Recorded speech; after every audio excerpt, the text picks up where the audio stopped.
निधीच्या पथकानं या स्फोटासंदर्भात माहिती दिलेली आहे। मात्र या दिल्ली स्फोट प्रकरणी आता 2 संशयितांना ताब्यात घेण्यात आलेला आहे। सगळ्या तपास यंत्रणा सक्रिय झालेल्या आहेत। एनआयचं पथक आहे, एटीएचं पथक आहे, एनएसजीचं पथक देखील घटनास्थळी दाखल झालेलं आहे आणि परिसरातील सीसीटीव्ही फुटेज आता तपासलं जातं।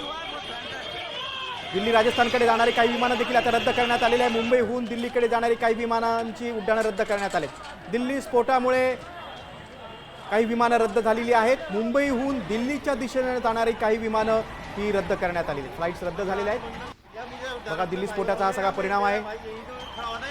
दिल्लीनंतर देशाची आर्थिक राजधानी मुंबईत देखील अलर्ट जारी करण्यात आलेला आहे। आपण अधिक माहिती घेऊ, आमच्या प्रतिनिधी जयश्री मोरे फोनद्वारे जोडल्या गेलेल्या आहेत। जयश्री, दिल्ली स्फोटाचा परिणाम असा झाला की काही फ्लाइट्स कॅन्सल झाल्यात, अधिक काय माहिती? सर, आपण पाहिलं तर काल मला मेसेज आला होता, जी 8:55 ची फ्लाईट होती जयपूरसाठी, ती फ्लाईट देखील कॅन्सल करण्यात आलेली आहे आणि आज मला त्या फ्लाईटचा वेळ सांगितला होता 8:55, 8:55 नंतर 9:55 सांगितलं आणि तोही कॅन्सल करण्यात आलाय आणि उद्याचा टायमिंग दिलेला आहे 3चा। मात्र आपण आता पाहतोय की या सगळ्यामुळे जे प्रवासी आहेत ते आता त्यांच्या मनात समागम आता निर्माण झालेला आहे की ह्या फ्लाईट का रद्द करण्यात आलेल्या आहेत।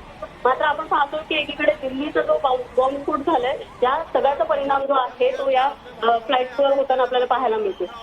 अगदीच जयश्री, तुम्ही सविस्तर माहिती दिली त्याबद्दल धन्यवाद।